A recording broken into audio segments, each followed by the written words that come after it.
Yo, what's up mga boss? Yeah, boy. Good morning. Good morning sa atin lahat. At sana maganda umaga nyo. At ngayong umaga, pagpapalain tayo ng Panginoon nandun. Siya nga pala mga boss, ngayong umaga na to, papasok ulit tayo, trabaho natin sa flower shop. Junk shop ni Juan. Medyo matumal, pero okay lang. May dumadating naman kahit paunti-unti. Pala mga boss, sundan nyo kami sa YouTube namin. Juan Official po. Yan. Salamat. Tapos sa TikTok natin, Junk Shop ni Juan TV. Yan. Ngayong umaga ito, ikot muna tayo dito sa lugar namin. Pakita ko sa inyo kung anong meron na. Meron mga dumarating pero konti-konti lang eh. Pero kahit ganon, pasalamat pa rin tayo. Okay na sa akin yun. Nice.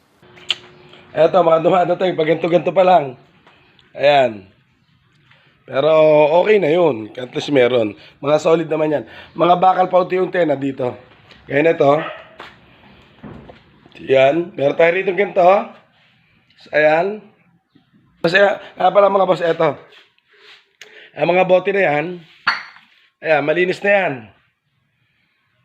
Malinis na ho yan. As eto pa mga linisin. Ayan. Malinis na rito. Kasi nagpahako tayo, di ba? Ayan. Ikot muna tayo. Saglit. Yun. Suha natin. Lagas na. Meron pa naiwan. Ayan. Ayan. Ang mensahe dito mga boss, kapag ka nag-uumpisa kayo ng maliit na business, kagaya ng junk shop, ang importante mga boss, meron kayong ibang pinagkukunan. Kagaya nung ibig sabihin, kagaya pag may trabaho kayo. Bukod sa nag-uumpisa kayo, nagpapalago kayo ng business na junk shop, kailangan meron kayong trabaho na pinagkukunan para masuportahan yung business nyo at syempre yung pamilya nyo. Nice. Yun yun. Ito yung sidecar natin. Hindi pa natin nakakabit. Kasi unang-una, wala pang 1,000 si Macho. Yung motor, kailan 1,000 yun eh. Bago ikabit yung sidecar. Yung mga boss, yan ang ibig ko sabihin. Para to sa katulad ko, na nag-uumpisa ng maliit na junk shop, kailangan lang talaga meron kayong ibang pinagkukunan. May source of income pa kayong iba.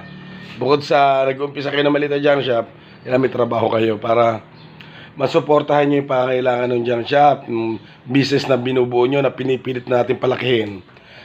Para kapag may nagbebenta, meron kayong mga pambili-bili para para tuloy-tuloy lang. Kasi unang-una kapag maliit pa naman ang junk shop nyo, yung mga magbebenta dyan, hindi pa naman ganun kalalaki. Yon. Kaya kaya-kaya nyo suportahan yon. Ngayon naman, kung meron naman malakihan, yung may kilala kayo naghahakot, pwede mo silang kontakin para sila yung makatulong mo. O sa madaling salita, sa kanila rin magagaya ng pambayad at sila na rin maghahakot nun. Kumbaga, mangungumisyon ka. Yon. Ganun diskarte mga boss. Kontakin mo sila, ipahakotan sa kanila, samahan mo, ikaw makikipag-usap doon sa kliyente, may commission ka na ron. Kumbaga, kung magkano mo bibilin yon, halimbawa 10 bili mo sa kanila, bibilin sa'yo ng 11 pesos o 12, may 2 piso ka. Nice. Ayan, diskarte na mga boss. Ayan. Kaya, diskarte lang talaga para sa buhay ng tao. Yun lang naman eh. Wala namang Basta kahit anong dumating ngayon, maliit man o malaki, lagi mapapasalamat doon. Papasalamat tayo sa nasa taas para yung biyaya dating ng dating. Nice. Yun lang yan. Yun. Ngayong umaga mga boss, nagpapasalamat ako sa mga followers natin na walang sawa sumusuporta na sa amin. Yun. Salamat sa inyo. Sundan nyo kami sa YouTube at TikTok. Salamat. Sa mga sa Luzon, Visayas, Mindanao. Sa mga pinsan natin, mga kamag-anak natin, suportahan nyo to. Papasyal tayo dyan. Balang araw. Salamat at God bless sa ating lahat. Good morning, mga boss. Good morning po. Salamat.